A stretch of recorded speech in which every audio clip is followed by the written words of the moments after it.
Nous, on a une pensée évidemment pour Didier Deschamps. La Fédération française de football a annoncé hier que le sélectionneur endeuillé par le décès de sa mère rentrait en France pour assister à ses obsèques. C'est tout à fait étonnant d'ailleurs parce que son père était mort en 2022, en juin 2022, et il avait manqué un match de l'équipe de France, j'allais dire, dans des conditions un peu comparables. Deschamps qui était évidemment, comme beaucoup d'enfants, bien sûr, proche de sa mère, proche de ses parents qui l'ont accompagné toujours et tout le temps, qui étaient des gens formidables. Et il y a eu ce tweet, peut-être que vous avez vu, et puis il y a cette minute de silence qu'ont observé les joueurs de l'équipe de France, image que vous allez voir. France-Norvège, c'est vendredi. C'est le dernier match de l'équipe de France. L'équipe de France qui est déjà qualifiée en 16e finale de la Coupe de France, de la Coupe du Monde, pardonnez-moi, après les victoires contre le Sénégal et l'Irak. Et c'est important ce match parce que ça détermine la première place. Mais jadis, on savait qui on pouvait rencontrer, on pouvait jouer à se dire, tiens, on va rencontrer en 16e de finale et ça. Là, c'est, je ne sais pas si vous connaissez l'adversaire. On sait. Oui. L'adversaire des Bleus en Suède, très probablement. Et depuis quand on sait ça? En fait, on jouera le meilleur troisième, et il se trouve que ça pourrait être la Suède. Et en fait, plus que l'adversaire, si on est premier, on reste dans les villes autour de notre camp de base, à New York notamment. Ça peut Donc, être c'est important d'être premier. Ça peut être l'Algérie aussi, le meilleur troisième. On pourrait avoir un France-Algérie en Dans les 16e de probabilités, c'est moins... France-Algérie, je ne suis pas sûr que ça s'est relativement. Je suis pas sûr que ça s'est relativement bien passé. La phrase de Monsieur Le Cornu, je pense que si c'est la Suède, il dira ça s'est relativement bien passé. On aura une émission à s'animer le lendemain sans doute. Oui, la France-Algérie. D'ailleurs, il manquait juste un niveau à votre analyse de la fête de la musique, c'est que le projet de base, bon, ça a toujours été une idée à la noix, la fête de la musique, mais il y avait un projet de base qui était bon enfant, c'est-à-dire c'était le jour où on montrait son talent ou son absence de talent. Maintenant, ça a été remplacé par la diffusion de musique enregistrée à plein volume. Et ensuite, il y a maintenant une OPA de la France Insoumise sur la fête de la musique. Donc, tout ça mis bout à bout, moi je propose la suppression de cette fête de la musique qui n'a plus aucun sens. Si je peux dire. Mais OPA de la France Insoumise sur Marc Bloch hier. On va en parler. Qu'est-ce qui restera de Marc Bloch hier? La France Insoumise. Passe décisive d'Emmanuel Macron pour Emmanuel Macron. Pour Jean-Luc Mélenchon. Passe décisive de la petite fille de Marc Bloch également. Exactement, passe décisive. C'est un raté, hein. C'est un raté absolu. Voir Marc Bloch célébré par les centristes bureaucrates et le parti des nouveaux antisémites, il y a quelque chose de savoureux là-dedans. Enfin, Eugénie Bastier. C'est un raté total. C'est un raté total que cette cérémonie. C'est extraordinaire d'ailleurs. C'est la France Insoumise qui a fait une OPA sur cette cérémonie. On en parlera évidemment plus que du discours d'Emmanuel Macron. Je trouve que c'est vraiment passe décisive d'Emmanuel Macron pour Jean-Luc Mélenchon. Pour revenir simplement sur Didier Deschamps, personne n'imagine la moindre polémique du fait qu'il quitte la Coupe du Monde pour les obsèques de sa maman. Et c'est normal. Et je ne peux pas m'empêcher de penser à la polémique inutile et absurde d'un joueur de foot qui quitte la Coupe du Monde parce qu'il y a la naissance de son enfant. Ça nous rappelle que dans la vie, il y a des événements plus importants que tout le reste. Voilà. Et que l'argent, le football et le fric, parfois, doivent s'arrêter devant la vie. Et la mort. Et la mort, voilà. Ça, je trouve ça très bien. C'est une simple réflexion. Oui, mais à chacun d'en juger. C'est-à-dire que la décision n'appartient qu'à Jérémy Docou. Bien sûr. Parce que je trouve que les leçons d'un camp comme dans l'autre sont insupportables. Et bien sûr. Surtout qu'elles sont administrées avec énormément de morgue et d'assurance. Et c'est comme ça qu'on fait. Jérémy Docou, il fait ce qu'il veut. Je suis sur cette position-là et Charlotte le disait également hier, Charlotte Dornelas. Bon, on est passé d'un sujet à l'autre. Oui, le foot. Fête de la musique. Oui, mais le foot touche à tout. Hein. Et Marc Bloch. Donc on va essayer de mettre un peu d'ordre quand même dans notre s'il vous plaît. Voilà, dans notre émission. Bon. Et donc voyez cette photo. Alors je vais la détailler pour Europe 1. Jean-Luc Mélenchon au Panthéon avec la petite fille de Marc Bloch. Voyez cette chanson et c'est Manuel Bompard. Ce soir, nous avons pu vivre l'entrée au Panthéon de Marc et de Simone Bloch avec leur petite fille Suzanne Bloch et une partie de sa famille. Une magnifique hommage pour une vie d'engagement qui ne cesse de nous inspirer. Comment vous expliquez cette récupération et comment vous expliquez que le président de la République ait laissé faire ça? D'abord, il faut le dire que cette récupération est d'abord le fait de Suzette Bloch, qui est quelqu'un de très marqué idéologiquement, qui a toujours veillé à ce que l'héritage de son grand-père ne soit jamais récupéré par ce qu'elle appelle la droite et l'extrême droite, et même plus largement, puisque vous savez que les souverainistes et républicains avaient créé la fondation Marc Bloch aux alentours des années 2000. Il y avait notamment Elisabeth Lévy, d'autres personnalités, Jean-Pierre Chevènement, etc. Et elle a refusé que cette fondation s'appelle la fondation Marc Bloch, et ils ont dû la rebaptiser parce qu'elle refusait que tout souverainiste s'approprie le nom de son grand-père, et donc elle a un tropisme à gauche, voire à l'extrême gauche, et donc elle a accepté de poser avec Jean-Luc Mélenchon, et ce que je voudrais dire, c'est qu'elle n'est pas propriétaire de son grand-père, il est mort pour la France, et tous les Français ont le droit de lui rendre hommage. J'ai trouvé très choquant qu'elle appelle à ce que le RN soit exclu de la cérémonie, et voilà, et je pense que Emmanuel Macron, en laissant effectivement venir Jean-Luc Mélenchon, lui permet, lui, de se donner le beau rôle de résistant, de s'approprier cet héritage-là, alors même quand même qu'aujourd'hui, le nouvel antisémitisme, la résurgence de l'antisémitisme aujourd'hui en France est instrumentalisé et nié par la France insoumise. Donc c'est quand même absolument un paradoxe. On est très fort pour aller chercher, condamner l'antisémitisme du passé, et à juste titre, celui qui a envoyé Marc Bloch à la mort, mais aujourd'hui, sur le nouvel antisémitisme d'aujourd'hui, évidemment, on se tait et on laisse... Mais comment vous expliquez que Emmanuel Macron se soit laissé piéger au point où son message d'hier est passé à la trappe? Derrière, le message de Mélenchon est plus fort. C'est comme la fête de la musique, c'est Mélenchon qui reprend... Il a repris un peu le message de Mélenchon hier, je suis désolée. Macron a fait un discours où il a pointé du doigt la droite et l'extrême droite, en tout cas avec un langage scripté, en disant... ceux qui se disent patriotes mais qui en fait pactisent avec l'ennemi. Il n'a pas eu un mot sur le nommer aujourd'hui ce qu'est le nouvel antisémitisme. C'est incroyable, mais je ne crois pas du tout que ce soit un piège. Moi, je ne crois pas du tout que ce soit un piège. C'est-à-dire qu'il l'a fait volontairement ? Oui. Emmanuel Macron, depuis quelques semaines, quelques mois, on le voit, a une orientation à la fin de son deuxième mandat il revient à ses premières amours, c'est-à-dire la gauche. Et donc, je fais le pari que s'il devait choisir demain, si le choix devait se présenter devant lui entre Jean-Luc Mélenchon et Marine Le Pen, Emmanuel Macron ne va pas hésiter longtemps et il choisira Jean-Luc Mélenchon. D'ailleurs, il confierait en privé qu'il pense que Jean-Luc Mélenchon sera au second tour de l'élection présidentielle. Je pense que là, il l'a pas fait pour faire une passe décisive, pour reprendre votre métaphore. En revanche, il veut ostraciser toujours davantage un camp politique, on a bien compris lequel, et puis les autres peuvent exister librement dans l'espace que lui s'accorde dans son espace politique. Et je pense que c'est le résultat de ça. Et la dédiabolisation de Jean-Luc Mélenchon est en marche. Voilà. Hier soir, cette image en est une étape. Vous allez voir qu'à mesure qu'on va se rapprocher de la présidentielle, il va faire oublier tout son caractère clivant, se présenter comme le rempart contre une résurgence hypothétique du fascisme. D'ailleurs, vous avez derrière lui Johan Chapoutot, l'historien Johan Chapoutot, qui ne fait que dire que nous retombons aujourd'hui, et qui est d'ailleurs un historien assez brillant sur le nazisme, mais sa thèse, c'est que le nazisme est de retour et qu'il faut le combattre. Et Jean-Luc Mélenchon va se présenter comme le rempart à cette espèce de résurgence du fascisme, et ça ne va faire que grimper jusqu'à la présidentielle. Ce qui s'est passé hier. Éric Nolot. C'est une honte totale. Que cette cérémonie soit récupérée par ce qui est devenu un parti de l'étranger, c'est une honte pour la France. Mais Eugénie a soulevé un lièvre d'importance, c'est que derrière, il y a tout un travail qui est fait, pas seulement par Chapoutot, par Boucheron aussi. Parce que maintenant, l'héritage de Marc Bloch est disputé. Chacun essaye de le récupérer à son profit. Et malheureusement, c'est l'extrême gauche et tous leurs alliés objectifs, les intellectuels organiques, qui parviennent à faire ce travail. Non, cette photo, c'est vraiment... Là, on le dit pour ceux qui nous écoutent à la radio, c'est vraiment une honte totale. Sur Emmanuel Macron, il faut rappeler également qu'il a profité de son discours extrêmement politicien d'hier pour conspuer, je cite, l'esprit de défaite et pour critiquer ceux qui ne croient plus aujourd'hui au peuple français. J'ai surtout le sentiment, en titre personnel, que c'est le peuple français qui ne croit plus en Emmanuel Macron. Et par rapport à ce que vous disiez, Eugénie, il faut rappeler également que Suzette Bloch est une ancienne journaliste AFP qui a un pédigré qui parle pour elle. Et c'est désolant, en effet, de voir Marc Bloch qui parlait de la France comme la patrie à laquelle il ne saurait déraciner son cœur, voir Marc Bloch instrumentalisé par les Insoumis. Il n'aurait sans doute pas été du côté de la Nouvelle-France. Il n'y a pas de doute là-dessus.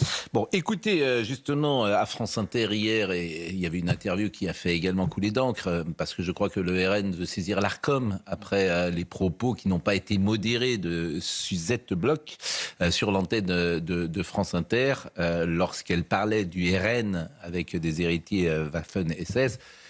Souvent, on rappelle qu'on ne dit pas aux communistes ni à la France insoumise qu'ils ont soutenu Staline et les pires horreurs du communisme pendant plus de 50 ans. Écoutez cet échange.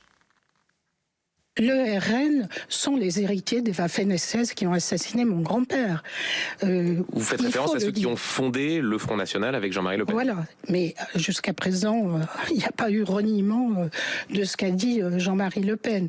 Donc, il faut être clair. Il y a... Marc Bloch était antifasciste. Alors que maintenant, le RN, l'extrême droite, a toujours utilisé, en se revêtant de ses habits de n'importe qui, pour pouvoir justifier une idéologie raciste et antidémocratique. Donc nous avons demandé, nous avons dit non. Et le RN, Jordan Bardella, a indiqué qu'il n'y aurait aucun représentant normalement à la cérémonie de ce soir. Donc je trouve que c'est bien. Il y a... Sarah Knafo a indiqué qu'elle viendrait.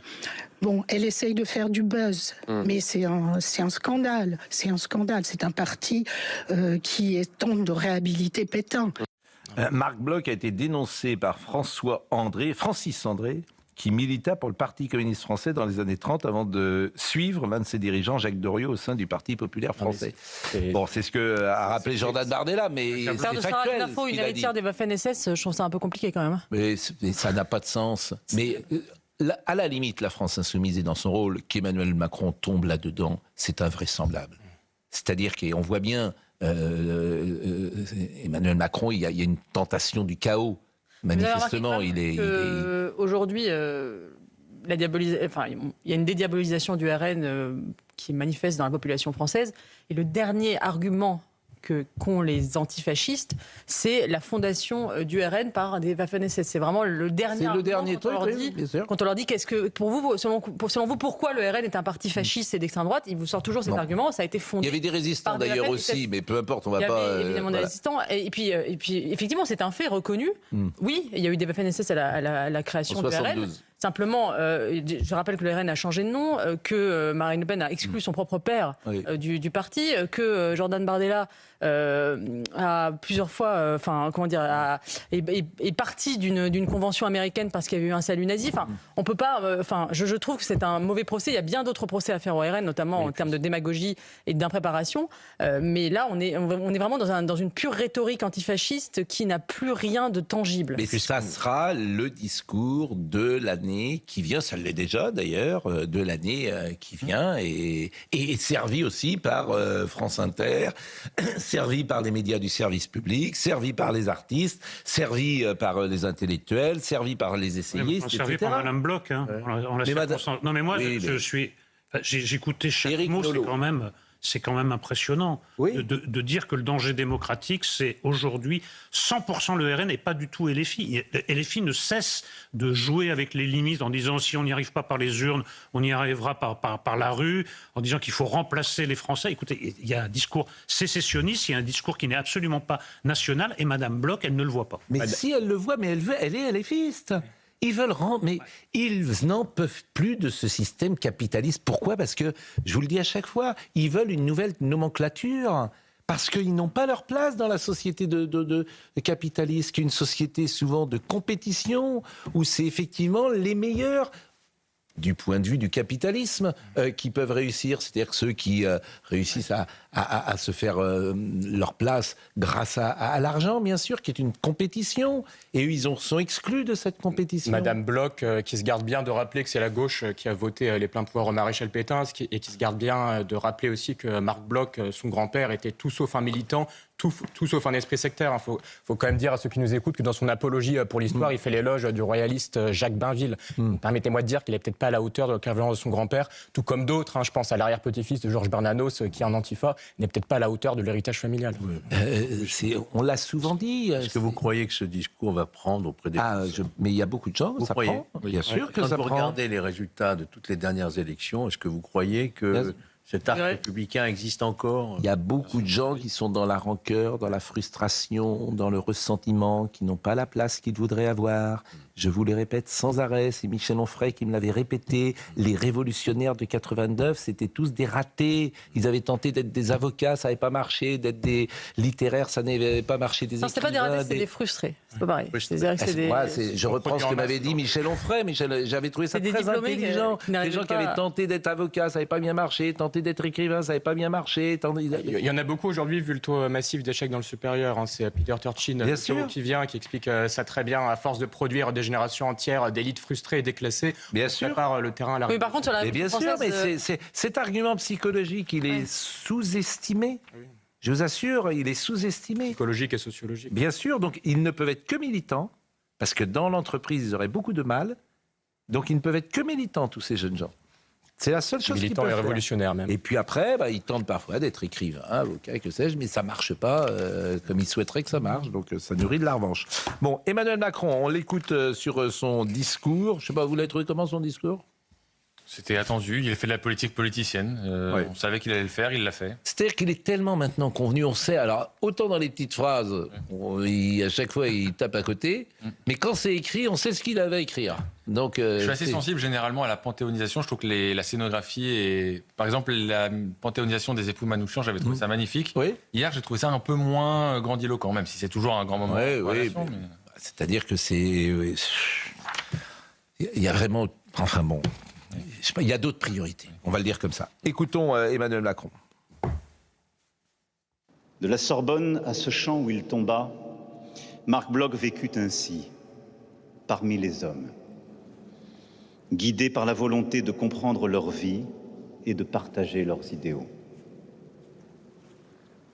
Mort héroïque, parce que stoïque. Mort à laquelle il s'était préparé pour la France, comme soldat déjà blessé au front, 29 ans plus tôt. Mort dont son ami Lucien Febvre dira qu'elle fut une sainte mort.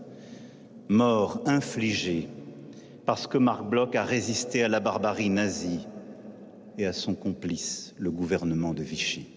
C'est Alain Jakubowicz qui a écrit, et l'avocat qu'on connaît, qui est un homme honnête, de grande honnêteté, qui souffre sans doute de cette situation, parce que c'était un homme de gauche, et puis il a présidé la LICRA, et il est possible qu'il pense que tous les idéaux pour lesquels ils se sont battus, il s'est battu, il se dit peut-être je me suis trompé. Peut-être. Peut-être dit-il cela. Et il a écrit, il est manifestement plus facile de dénoncer l'antisémitisme d'hier que de lutter contre celui d'aujourd'hui. Ah bah enfin, alléluia. Non, mais Alain Jakubowicz, là-dessus... Non, écoutez, Alain Jakubowicz, on lui a posé la question 10 fois, 20 fois, il bottait en touche. Maintenant, je sens que la lucidité gagne du terrain, mais enfin, il a été dans le déni très longtemps. Je l'aime beaucoup, moi j'ai de la sympathie. Moi aussi, je l'aime beaucoup. Simplement, il a été dans le déni très, très longtemps. C'est ce qui caractérise notre époque, c'est qu'elle se gargarise de juger avec arrogance le passé en disant nous aurions été meilleurs, nous aurions pris les bonnes décisions hier, nous aurions empêché l'étrange défaite de Marc Bloch, qui aujourd'hui en tout cas prépare l'étrange défaite d'aujourd'hui. Et c'est ça qui me paraît absolument fascinant. Moi j'espère que le futur président de la République, une des premières entrées au Panthéon, ce sera Honoré d'Estienne d'Orves, officier de marine, polytechnicien, premier fusillé de la Résistance en été 41. Il avait rallié Londres et il était revenu en France, notamment Nantes. Honoré d'Estienne d'Orves. Mais alors lui, il n'a pas le droit au Panthéon. Trop de droite pour Panthéon. Trop de droite. Beaucoup de royalistes étaient parmi les premiers à rejoindre Londres, on l'oublie d'ailleurs. C'est ça. C'est ça qui est insupportable en fait. Mais les gens droits ne veulent pas rentrer au Panthéon. C'est-à-dire qu'hier, on célèbre la France insoumise au Panthéon. Emmanuel Macron célèbre la France insoumise au Panthéon. On en est là. Franchement, on en est là. On en est là et personne ne dit rien autour de lui. Non mais le message principal d'Emmanuel Macron hier, plus que la France insoumise, on l'a tous très bien compris, c'est de dire on a un ennemi aujourd'hui, il le dit pas clairement, mais c'est la Russie dans son esprit, et tous ceux qui ne sont pas alignés sur ce discours-là participe de l'étrange défaite de Marc Bloch. C'est ça le message qu'il veut faire passer avant de partir, c'est ça son message. Si je peux faire une dernière remarque, c'est qu'Emmanuel Macron, il faut quand même le rappeler, le président qui a le plus panthéonisé sous la Ve République. Je pense à titre personnel que la plupart des panthéonisations étaient les bienvenues, mais quand je vois la léthargie dans laquelle il a plongé le pays, notamment depuis la dissolution, je me dis que cette fièvre commémorative, mémorielle, elle est inversement corrélée à notre capacité à faire l'histoire et à peser réellement sur le cours des choses. Son panthéon est décousu. On va écouter Emmanuel Macron une deuxième fois. Dans la France de la collaboration avide de prendre sa revanche sur l'affaire Dreyfus, le cas de Marc Bloch montre que dès qu'il faut s'en prendre à un juif, il se trouve toujours un préfet pour réquisitionner, un policier pour perquisitionner, un juge pour condamner, un universitaire. La collaboration avide de prendre sa revanche sur l'affaire Dreyfus. Curieux. La collaboration est où aujourd'hui? Qui collabore avec qui? Qui collabore avec l'islamisme aujourd'hui en France? Mais la collaboration, mais il n'y a pas un préfet. De quoi il parle? Il n'y a pas un préfet qui a démissionné? Il n'y a pas un préfet qui a démissionné? Tous les préfets voulaient prendre leur revanche sur l'affaire Dreyfus? Il n'y a pas un magistrat qui a démissionné? C'est ce qu'il dit, c'est qu'il dit que les juges, les magistrats et les policiers étaient complices quelque part. Oui, mais pourquoi prendre vous croyez que tous les préfets et tous les magistrats voulaient prendre leur revanche sur l'affaire Dreyfus? Enfin, il dit n'importe quoi. C'est terrible d'ailleurs. Ils voulaient garder leur position, pour la plupart. Mais pas prendre sa revanche. Oui. Enfin, c'est ce qu'on voit très bien dans le film, pas les rayons et les ombres, les mécanismes de la collaboration sont beaucoup plus subtils que ce qu'on croit. Il ne sait pas de quoi il parle. Il est 9h23. Il reste... il n'est pas venu, je crois, le président de la République, une seule fois sur antenne de CNews. Il ne viendra pas. On ne sait pas. Il ne sera jamais venu. Il reste quelques semaines. Après ce qu'on vient de dire, c'est mal parti. Mais au contraire, il devrait, là, ici, il est à l'Élysée, il devrait prendre sa voiture et dire « Ah, je vais aller dire ce que je pense à... » Ce serait courageux. Ah, oui, mais là, courageux et Emmanuel Macron, c'est deux mots qui ne vont pas ensemble. Hein, ça, c'est pas le courage de dire les choses, ça, c'est pas... Et de voir, de dire, ça, c'est pas son truc. Hein.